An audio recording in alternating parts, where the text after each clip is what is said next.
Early in the morning of April 18th, 1906, the city of San Francisco, California was struck by an estimated 7.3 magnitude earthquake on the Richter scale.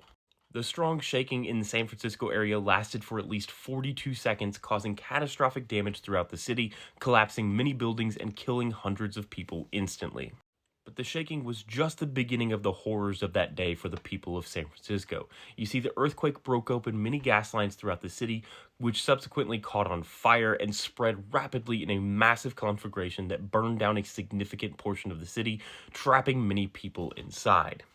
Firefighters did their best to respond to as many fires as they could to put the fires out. However, the earthquake destroyed many of the water mains as well, so very few fire hydrants in the city themselves were actually working. On top of having no water to fight the fires, there were multiple issues that caused this to be even more difficult for firefighters. Number one, their fire chief, Dennis Sullivan, died in the immediate aftermath of the earthquake when part of the building he was in fell on top of him.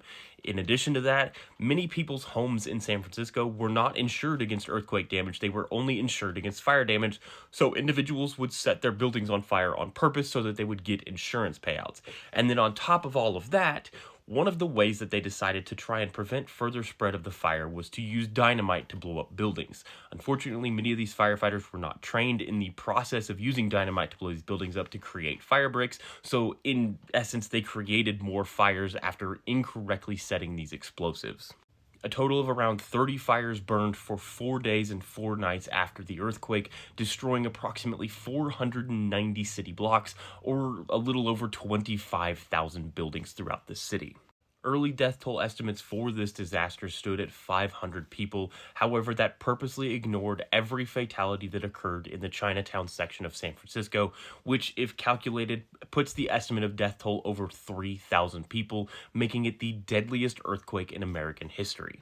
If you go to San Francisco on April 18th, you will find a golden fire hydrant on the corner of Dolores Park in the Mission District.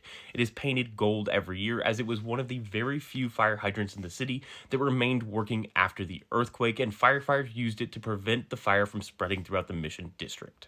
In the aftermath of the 1906 San Francisco earthquake, many advances were made in building codes and fire codes to prevent fire spread between buildings and to make them more resilient to earthquakes. In addition, they made resiliency advances in water systems and gas line systems so that they wouldn't have a failure like this again and have another catastrophic disaster.